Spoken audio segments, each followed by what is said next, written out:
자, 이번에는 우리나라하고 일본 그리고 미국 북미 시장의 취향 차이를 좀 뚜렷하게 비교를 해볼 수 있는 차를 준비를 해봤습니다.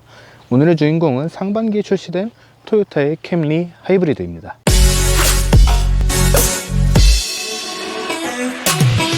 네, 여러분 안녕하세요. 카메거든 최정필 기자입니다. 방금 말씀드린 것처럼 오늘 준비한 이 캠리 하이브리드는 우리나라하고 북미 시장, 일본 그리고 이 세계 시장의 이 취향 차이를 좀 명확하게 알 수 있는 그런 모델입니다.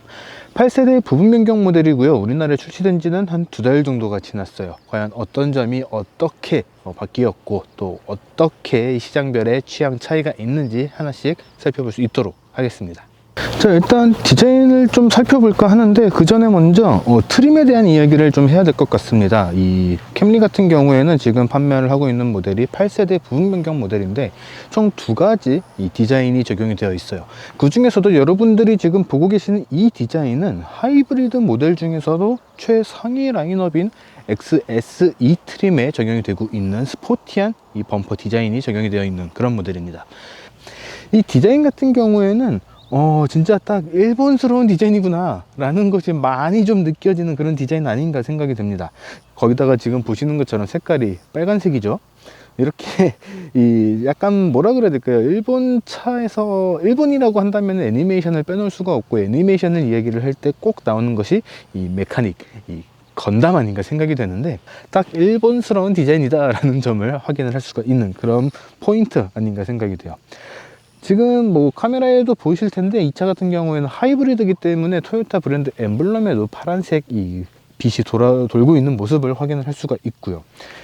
군데군데 들어가 있는 이런 그릴이라든가, 지금 이 부분 같은 경우에는 실제로 뚫려 있지는 않고 그냥 디자인으로만 되어 있는데 허니콤이라고 하죠. 벌집 모양의 디자인들이 적용이 되어 있는 모습을 확인을 할 수가 있습니다. 거기다가 이렇게 올라오는 부분과 요 가운데 있는 이 부분들의 컬러를 맞춰서 대비되는 헤드램프 아래쪽도 같은 컬러거든요. 굉장히 대비되는 이런 컬러를 조합을 해놔서 더욱더 스포티해 보이고 더욱더 과격해 보이고 더욱더 건담스러워 보이는 그런 디자인이 적용된 점을 확인을 할 수가 있습니다. 거기다가 아랫부분에다가 이렇게 크롬의 바를 좌우로 쭉 넓게 이렇게 배치를 해놔서 토요타가 말하는 와이드 스탠스 앤 로우, 와이드 앤 로우 스탠스라고 하죠. 이 디자인을, 이런 형태를 디자인으로서도 한층 더 강조를 한 그런 모습들을 확인을 할 수가 있습니다. 거기다가 토요타가 지금 계속해서 사용을 하고 있는 이 표준 플랫폼 TNGA, 토요타 뉴 글로벌 아키텍처라고 하죠. 이 플랫폼을 적용을 하면서 계속해서 주장을 하고 또 지향을 하고 있는 점, 저중심의 이 스포티한 이 차의 구성, 이런 것들을 디자인에서 한층 더 강조를 한 그런 디자인이다, 이렇게 이야기할 수 있습니다. 근데 이런 범퍼 디자인 굉장히 과격하고, 또 보닛도 보면은 지금 되게 우락부락 하거든요. 한 번, 두 번, 뭐 저쪽까지 가면은 4번 이렇게 꺾여 있고 막 울럭불럭한 그런 디자인이 적용이 되어 있는데, 사실 캠리라는 차 자체도 우리나라에서도 꽤 많이 판매가 됐었죠. 이 약간의 좀 웅장함이 남아있는 그런 좀 중형 세단, 컴포트한 비즈니스 중형 세단, 이렇게 이미지가 많이 갖춰져 있는데, 이런 디자인, 범퍼 디자인을 적용한 것이 좀 의외란 말이에요. 근데 앞에서 봤을 때 그래도 캠리구나, 좀 웅장하고 얌전하고 컴포트하고 비즈니스에 적합한 그런 디자인의 차였구나 라는 점을, 원래 그런 차였구나 라는 점을 알 수 있는 부분이 바로 이 헤드램프입니다. 범퍼 디자인이나 뭐 보넷 같은 거는 좀 손을 봤다라고는 하지만, 이 헤드램프만큼은 기존의 헤드램프를 그대로 적용을 해놨어요. 그러다 보니까 굉장히 좀 면적도 좀 넓고요. 굉장히 단정한 그런 헤드램프가 적용이 되어 있어서 진짜 딱 건담의 눈 같다라는 생각이 확 와닿는 그런 디자인 구성 아닌가 생각이 듭니다. 전체적으로 보면은 이 XS2 트림에 적용되어 있는 이 디자인은 굉장히 스포티하지만, 이 안에 숨어 있는 거는 어쩔 수 없는 이런 컴포트한 비즈니스 세단이라는 거죠. 원래는 이제 디자인의 설명을 드릴 때 앞모습을 본 다음에 옆모습을 먼저 보여드리는데, 이번에는 뒷모습을 먼저 준비를 해봤습니다. 포인트가 좀 앞모습하고 뒷모습이 바뀐 것이 좀 포인트가 될 수 있기 때문에 이렇게 준비를 해봤는데, 일단 뒷모습에서도 좀 몇 가지 포인트가 있습니다. 첫 번째는 이 트렁크에 일체형으로 부착이 되어 있는 이 리어 스포일러. 이 스포일러 같은 경우에도 일반형 캠리에는 적용이 되어 있지 않는데, 이 XSE 트림, 스포츠 트림에 적용되어 있는 이 디자인에서만 만나볼 수가 있는 그런 포인트 요소입니다. 그리고 또 하나의 포인트는 이 아래쪽에 있는 범퍼입니다. 범퍼 같은 경우에도 일반형 캠리 XL이나 LE 트림, 가솔린 XLE 트림으로 가게 되면은 굉장히 깔끔한 형태의 그런 범퍼 디자인이 적용이 되는데, 핀이 이렇게 나와 있고 상당히 또 과격한, 이렇게 구석구석 들어간 이런 부분들을 보면 상당히 과격한 그런 형태죠. 굉장히 스포티해 보이는 그런 이미지가 나올 수 있도록 이런 디자인의 범퍼를 적용을 해준 것도 특징이다, 이렇게 이야기를 할 수가 있고요. 머플러 같은 경우에도 원래는 하나만 나와 있거든요. 근데 이 스포츠 타입의 디자인이 적용이 되면서는 두 개로 늘어난 모습을 확인을 할 수가 있습니다. 앞쪽과 마찬가지로 이 차 같은 경우에는 캠리 하이브리드이기 때문에 토요타 브랜드 로고의 파란색 이 컬러를 확인을 할 수가 있고요. 굉장히 과격한 디자인인데, 이따가 옆모습에서도 보여드리겠지만 이 하이브리드라는 배지가 적용이 되어 있다는 게 약간 좀 깬다라는 느낌이 들기는 합니다. 사실 하이브리드가 전기 모터가 출력에 보조를 해주면서 스포티하기로는 더 스포티할 수 있기는 한데, 일반적으로 가지고 있는 하이브리드에 대한 이미지는 친환경이거든요. 그런데 이렇게 공격적인 디자인의 하이브리드 레터링, 약간 좀 매치가 잘 되지는 않는다고 생각이 됩니다. 그래서 이 부분은 삭제를 해주셨어도 좋지 않았을까라는 그런 약간의 생각이 드네요. 트렁크를 한번 볼 텐데, 트렁크를 여는 버튼이 가운데가 아니고요, 조수석 쪽에 조금 치우쳐져 있습니다. 캠리라는 글자 레터링 끝에 이 Y자보다 더 옆에 있기 때문에 이 점 같이 참고를 하시면 좋을 것 같고요. 놀랍게도 전동 트렁크가 아니에요. 경쟁 모델이라고 한다면은 약간 아래급까지 친다 그러면 소나타도 있을 거고 K5도 있을 거고, 약간 윗급으로 간다면은 그랜저나 K8 이런 모델들이 경쟁 모델이 될 텐데, 전동 트렁크가 아니라서 손으로 이렇게 해야 된다는 점은 약간 좀 아쉬움으로 다가오는 그런 부분이 되지 않을까 생각이 됩니다. 이 이야기는 이제 실내에서도 이제 말씀을 드릴 텐데, 우리나라 시장에서는 약간 좀 편의 품목이 많은 것들을 조금 더 선호를 하죠. 우리나라에서는 이 정도 차급에서도 전동 트렁크 버튼으로 눌러서 트렁크를 닫아주고, 버튼 한번 딱 눌러주면은 전동으로 올라오는 그런 구성을 더 선호를 하시는데, 이 트렁크 같은 경우에는 올라가는 거는 안쪽에 이 에어 서스펜션이라 그러죠. 이게 적용이 되어 있어서 쭉 올려주지만, 내리는 거는 직접 손으로 이렇게 내려야 되는 이런 단점이라고 할 수 있는 그런 부분들이 좀 존재를 하고 있습니다. 이런 부분도 같이 참고를 해주시면 좋을 것 같아요. 그리고 운전하면서도 말씀을 드리겠지만, 이 차는 전륜구동 모델이거든요. 그러다 보니까 뒤쪽에 대한 공간 배치가 약간 좀 더 여유가 있습니다. 그래서 트렁크 공간 같은 경우에는 그랜저하고 비교를 해도 절대 부족하지 않은 그런 공간을 가지고 있고요. 또 상급 모델과 비교를 해봐도 그렇게 부족하지 않은 것 같은데 라는 생각이 들 정도의 상당히 넓은 그런 트렁크 공간을 가지고 있는 것이 특징입니다. 그리고 실내에서 한 번 더 말씀을 드리겠지만, 요 트렁크 쪽에서 요 레버를 이용을 해서 2열 시트를 폴딩을 할 수가 있기 때문에 트렁크 공간을 조금 더 넓게 사용을 할 수가 있는 그런 특징도 있는 거죠. 자, 이번에는 캠리의 옆모습을 보도록 하겠습니다. 옆모습을 이 외관에서 가장 마지막에 보는 이유는 우리가 일반적으로 생각할 때 떠오르는 이 단정한 디자인의 캠리하고 이 스포티한 디자인이 적용된 이 스포티 라인업의 이 디자인이 모두 한 번에 보이는 그런 부분이기 때문입니다. 일단 전체적인 실루엣이나 라인 자체는 굉장히 단정한 이 캠리의 모습을 떠올리게 하는데, 앞쪽하고 뒤쪽에 적용되어 있는 이 스포티 범퍼 때문에 조금씩 이 외관에서의 차이가 좀 보인다, 이렇게 이야기를 할 수가 있을 것 같아요. 거기다가 아래쪽에 들어간 이 사이드 스커트 같은 경우에도 상당히 두껍게 들어가 있어서 차 전체적으로 상당히 낮아 보이는, 그래서 조금 더 스포티해 보이는 그런 디자인도 같이 갖추고 있는 모습을 확인을 할 수가 있습니다. 거기다가 창문을 감싸고 있는 이런 크롬 라인, 도어에 연결되어 있는 사이드 미러, 이 A필러 쪽에 들어가 있는 짧은 이 핀 이런 것들을 이용을 해서 스포티한 그런 디자인, 저중심의 설계를 한층 더 강조를 했다라는 점도 확인을 할 수가 있죠.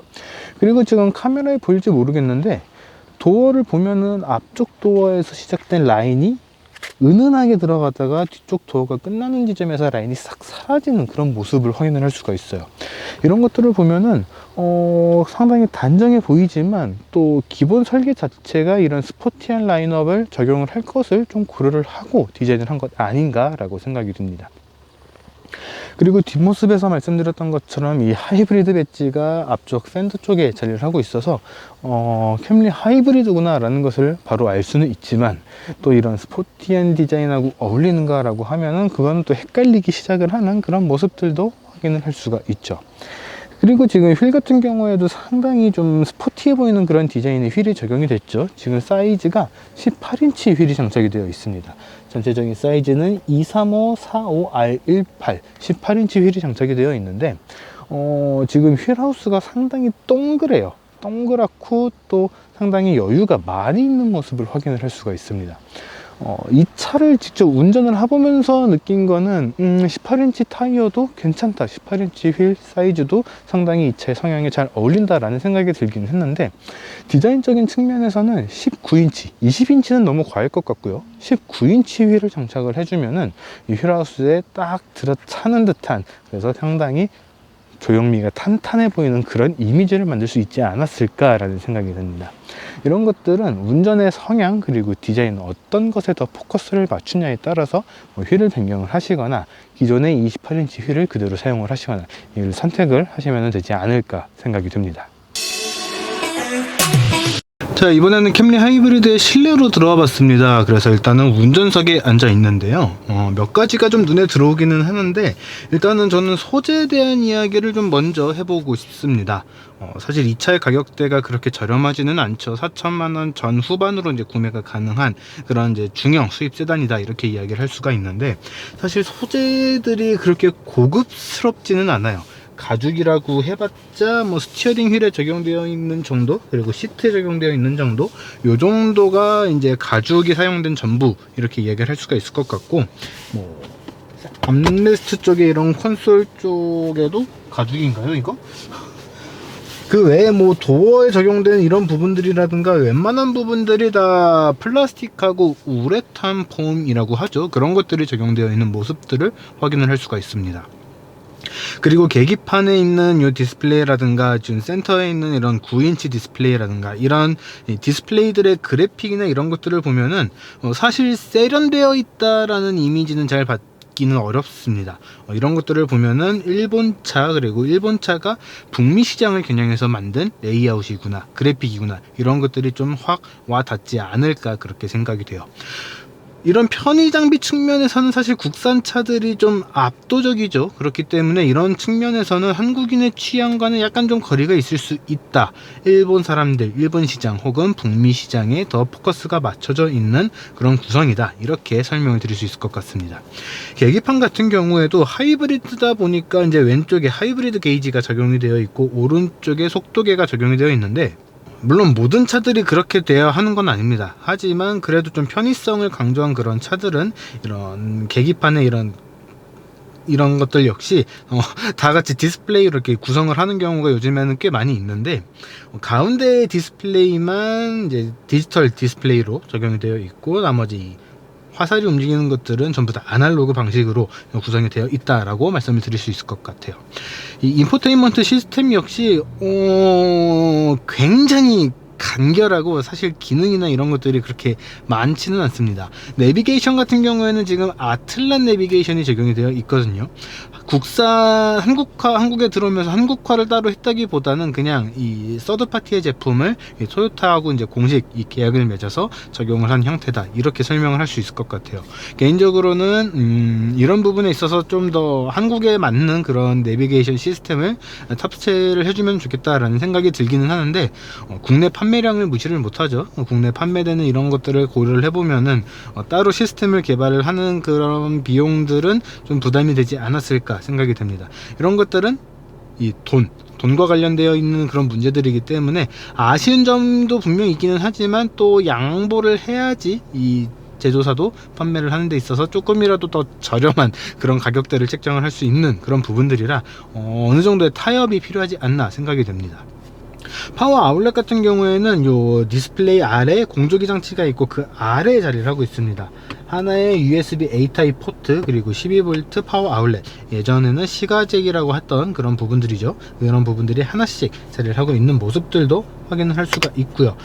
요 아래쪽에 무선 충전 패드가 있으면 딱 좋겠다 싶은 자리인데 무선 충전 패드는 없고 그냥 수납 공간이 자리를 하고 있습니다. 그냥 이 트레이처럼 되어 있는 공간이 하나가 있고 이거를 밀어 넣으면은 안쪽으로 조금 더 들어가는 이 수납 공간이 자리를 하고 있어요. 조금만 더 이렇게 가격 크게 인상이 되지 않는다면 이 자리에 무선 충전 패드가 들어가면 정말 좋겠다라는 생각이 들기는 하는데 들어가지 않았다는 거는 역시 단가 문제가 읽혀 있지 않았나 생각이 듭니다. 전체적인 실내 레이아웃 같은 경우에는 이렇게 라인을 통해서 운전석 쪽하고 이 동승자 쪽하고 정확하게 좀 구분을 한 듯한 이런 구성을 갖추고 있는 것들이 특징이에요. 이 XSE 트림 같이 이렇게 스포티한 외관을 갖고 있는 차들만 판매를 하고 있었다고 한다면은 운전에 더 집중을 할 수 있는, 운전에 더 포커스를 맞출 수 있는 그런 구성입니다 라고 나름의 포장을 해볼 수 있었겠지만, 이 캠리라는 차 자체가 사실은 뭐 스포티하게 드라이빙을 하는 것보다는 굉장히 편안하고 비즈니스 세단으로서 활용을 하는 것이 훨씬 많죠. 그런 측면에서 같이 연결을 해서 생각을 해본다면은 너무 이 운전석 쪽에 치중된 것들이 조금은 아쉽다라는 그런 생각이 들기도 합니다. 자, 이번에는 캠리의 2열을 살펴볼 수 있도록 하겠습니다. 사실 앞좌석과 마찬가지로 이 실내 소재라든가 이런 것들은 상당히 좀 저렴하게 느껴지는 것들이 사실입니다. 사실 토요타라는 브랜드 자체가 이제 렉서스라는 이제 럭셔리 브랜드가 있다 보니까 확실한 차별화, 확실한 대중 성격의 이런 차들을 만들고 있죠. 그러다 보니까 어쩔 수 없이 뭐 천장에 있는 이런 패브릭, 안쪽에는 뭐 플라스틱이 들어가 있는 이런 소재라든가 도어 쪽에도 우레탄, 고무, 플라스틱 이런 것들을 사용한 이런 모습들을 확인을 할 수가 있어요. 이런 것들은 사실 이 차의 가격대를 생각을 한다면은 조금 가격대를 값을 못한다 라고 생각을 하실 수도 있는데, 일단 수입차라는 성격, 수입차라고 무조건 비싸야 되는 건 아니지만 이런 성격들을 생각을 해본다면은 어느 정도 좀 감안을 하셔야 되는 그런 부분은 아닌가 생각이 됩니다. 근데 일단 실내 공간, 지금 머리 공간 남는 것도 보이시죠? 머리 공간이라든가 무릎의 공간, 지금 조수석, 운전석 다 제 몸에 맞춰둔 상태인데 무릎 공간도 꽤 널널한 편이고요. 전륜 구동이다 보니까 이제 바닥 공간, 이 발 공간도 상당히 널찍한 그런 공간을 확인할 수가 있습니다. 사륜 구동도 아니고 후륜 구동도 아닌데 가운데가 약간 올라와 있는 이런 모습들은 약간 좀 의외다라는 생각이 들기는 해요. 이런 부분들 같이 참고를 하시면 좋을 것 같고, 일단 가운데도 이제 헤드레스트가 자리하고 있기는 한데 가운데 자리는 사실 비워두는 것이 더 좋지 않을까 이렇게 생각이 듭니다. 그 외에 뭐 수납 공간이나 이런 것들은 이제 앞좌석 시트 등받이 쪽에 이렇게 가죽 포켓이 하나 자리를 하고 있고, 도어 쪽 아래에 이제 컵홀더 하나하고 도어에 손잡이를 겸하는 이 도어 포켓 하나 자리를 하고 있고요. 가운데 팔걸이를 내려주면은 요 안쪽에도 이제 컵홀더가 자리를 하고 있는데, 컵홀더 덮개가 이렇게 열게 되면은 컵을 꽂을 수 있는데 컵홀더 이 덮개가 이렇게 90도로 이렇게 서 있게 돼서 약간 좀 불편할 수 있겠다라는 그런 생각이 들어요. 이렇게 컵을 좀 큰 사이즈를 꽂으면은 걸거나 뺄 때 걸릴 수도 있을 것 같고요. 뭐 캔 정도를 꽂는다고 했을 때 뭐 손이 걸릴 수도 있지 않을까, 약간 요런 좀 아쉬운 점이 드는 거는 사실입니다. 어차피 이렇게 덮었다가 열었다 이렇게 하는 형태라면은 요 컵홀더 덮개는 아예 빼버려도 되지 않았을까라는 그런 약간 아쉬움이 드는 거는 사실이에요. 그리고 이렇게 팔걸이를 내렸을 때 그냥 요 정도 높이에서 딱 고정이 되면 좋겠는데 그냥 밑으로 툭 이렇게 내려가는 그런 모습들을 확인을 할 수가 있습니다. 약간 이렇게 올라와 있으면 더 편하게 팔을 얹을 수 있을 것 같은데 그냥 이렇게 툭 내려와서 팔이 약간 아래로 향하게 되는 이런 모습들은 이런 측면에서는 약간 좀 세심함이 부족하지 않았나, 아쉬운 점이라고 이야기를 하고 싶어요. 이런 것들을 같이 참고를 하시면 좋을 것 같고, 이 가운데 부분을 내릴 때도 따로 손잡이가 없어요. 따로 손잡이가 없어가지고 꺼낸다고 하면은 이렇게 손가락을 집어 넣어서 이렇게 꺼내야 되는 이런 약간의 불편함이 있다는 점도 같이 확인을 하시면은 좋을 것 같습니다. 그리고 아까 뒷좌석, 아까 트렁크 쪽을 이야기를 할 때 뒷좌석 폴딩이 가능하다고 했잖아요. 지금 이쪽은 지금 미리 좀 열어놨는데 사실 실내에서 이 시트를 어떻게 할 수 있는 방법이 없어요. 트렁크에서 그 레버를 당겨야지만 이 뒷좌석 시트를 접을 수가 있습니다. 사실 세단이기 때문에 이렇게 안쪽에서 해야 될 필요가 있을까라는 생각이 들기는 하는데, 짐을 싣다 보면은 여러 가지 경우가 생길 수 있잖아요. 실내에서도 이 뒷좌석을 접을 수 있는 이런 레버를 하나 같이 마련을 해 줬으면은 어땠을까라는 약간의 아쉬움이 또 같이 남는다, 이렇게 이야기를 하고 싶습니다. 그리고 이쪽에 지금 보시면은 아시겠지만 지금 제가 있는 쪽도 마찬가지거든요. 세단이라고 하는 차의 형태 특성상 좀 어쩔 수 없는 그런 부분들이 있기는 한데, 이렇게 가운데 쪽에만 비어져 있고 옆쪽은 이렇게 약간 좀 주춤하게 이렇게 남아 있어서 넓게 쓸 수는 있는데 2열에 있는 모든 공간을 다 트렁크처럼 쓰기는 약간 좀 어렵다, 이렇게 이야기를 할 수가 있습니다. 이렇게 되는 이유 중에 하나는 이 뒷좌석 요 옆에 있는 에어백이 자리를 하고 있기 때문이에요. 에어백을 위해서 이 부분을 약간 좀 양보를 한 것 아닌가 생각이 되는데, 실제로 사람이 타는 공간을 양보를 한 것은 아니기 때문에 이 정도는 아쉽다고 이야기를 할 수도 있겠지만 이 정도는 좀 봐줘도 되지 않을까, 그렇게 생각이 되네요. 자, 이번에는 이 캠리 하이브리드 직접 운전을 해볼 수 있도록 하겠습니다. 일단 파워트레인에 대한 이야기를 먼저 해보면은 가솔린 모델하고 이 하이브리드 모델하고 변속기가 좀 달라요. 이 하이브리드 모델 같은 경우에는 직렬 4기통 2.5L 가솔린 엔진과 전기 모터가 결합이 되어 있고, 변속기 같은 경우에는 CVT 변속기가 장착되어 있거든요. 그런데 가솔린 모델 같은 경우에는 동일한 직렬 4기통 D4S였나요? 그 가솔린 엔진, 똑같은 엔진이 장착이 되어 있는 대신에 8단 자동 변속기가 장착이 되어 있습니다. 그렇게 되면서 발휘하는 출력도 조금 차이가 있어요. 가솔린 모델 같은 경우에는 최고 출력 207마력을 발휘를 하는데, 이 하이브리드 모델 같은 경우에는 엔진에서 발휘하는 성능이 한 178마력 정도가 됩니다. 여기에 전기 모터가 결합이 돼서 약 210마력, 211마력 정도를 발휘를 하는 그런 성능을 발휘를 하고 있어요. 토크 같은 경우에도 가솔린 모델이 살짝 더 높아요.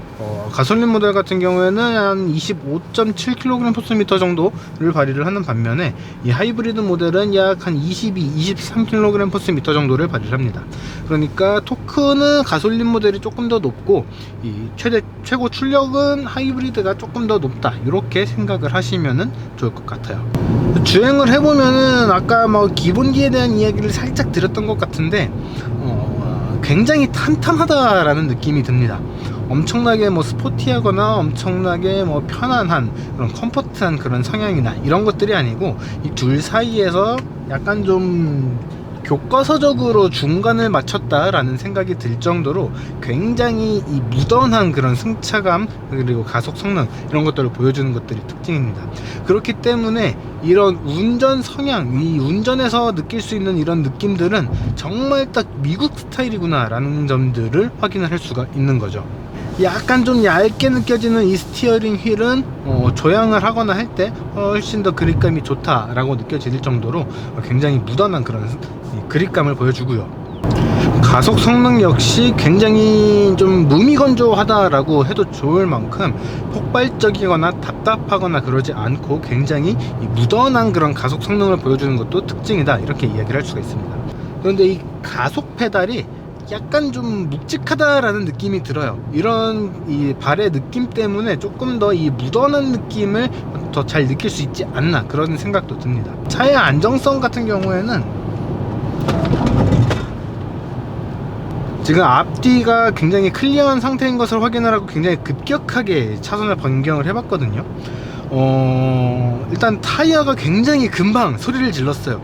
다른 차들 같은 경우에는 이 정도로 이렇게 차선을 변경을 하게 되면은 타이어가 미끌리는 그런 느낌은 들지 않거든요. 지금 이 차 같은 경우에는 브리지스톤 타이어가 장착이 되어 있는데 이렇게 타이어가 이제 좀 비명을 지르는 거는 아무래도 차의 성향보다는 이 타이어의 성향이 조금 더 가깝기 때문에 그런 점들은 타이어를 변경을 하시면 조금 더 개선이 될 것이다, 이렇게 말씀을 드릴 수 있을 것 같고, 차가 이 중심을 잡아주는 것 자체는 굉장히 빠르게 원래 균형을 잘 잡아줍니다. 이 반동 자체가 그렇게 심하지가 않아요.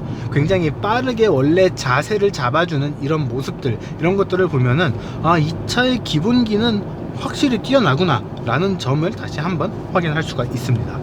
근데 제가 아쉬운 부분 중에 하나는 풍절음이에요. 지금 촬영하는 구간은 자유로기 때문에 시속 90km를 넘길 수가 없죠. 그렇기 때문에 지금 딱히 이제 들려드리기가 조금 애매하긴 한데, 고속도로로 들어가게 되면은, 그래서 시속 110, 120, 보통 한 120을 넘어가기 시작을 하면은 이 썬루프 쪽에서 풍절음이 좀 강하게 들어오더라고요. 저희가 시승을 할 때 일반적으로는 이 다 썬루프 가림막을 열고 촬영을 하고 있죠. 그렇기 때문에 이런 이 썬루프 쪽에서 들어오는 풍절음 같은 것들이 좀 크게 들려오는 그런 경향들이 있습니다.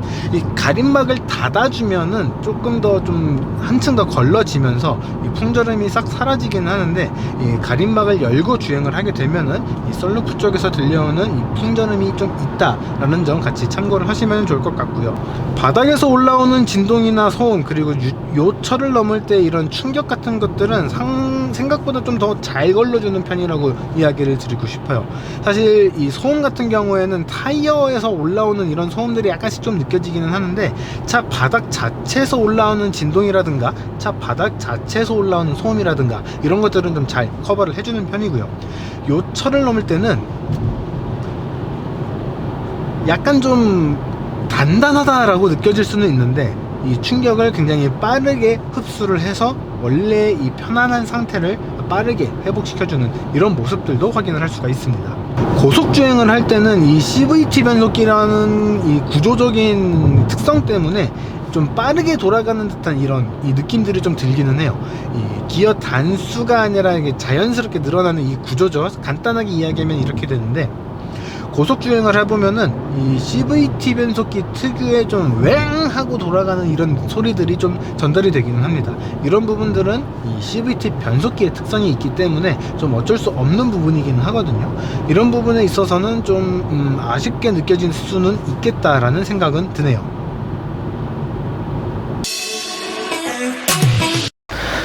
자, 지금까지 8세대 부분 변경 모델로 돌아온 토요타의 캠리 하이브리드를 살펴봤습니다. 사실 캠리라고 한다면은 우리나라에서 이 대표적인 수입 중형 세단으로서 단단한 자리를 가지고 있었던 모델입니다.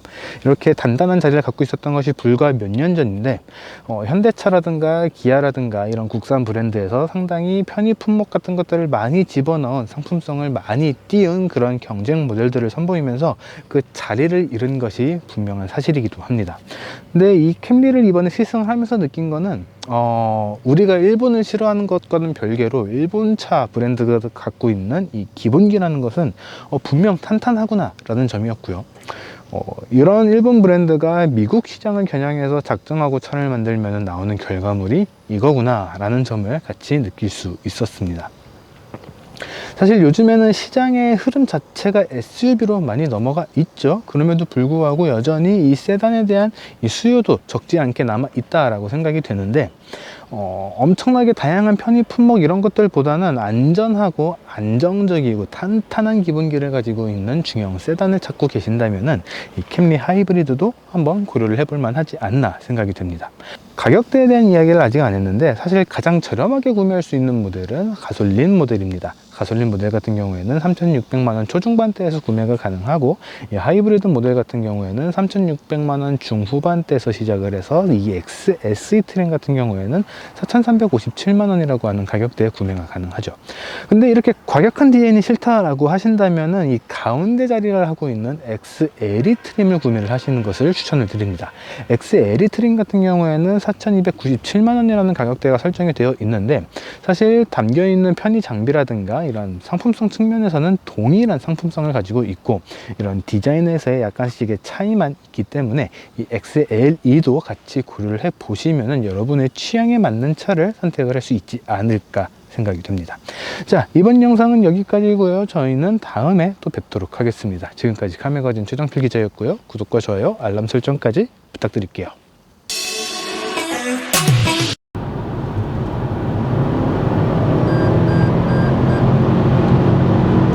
그리고 지금 옆에 스포티지가 지나가는데 스포티지가 이미 출시가 됐죠. 저 스포티지가 아직까지 위장막을 하고 있다는 거는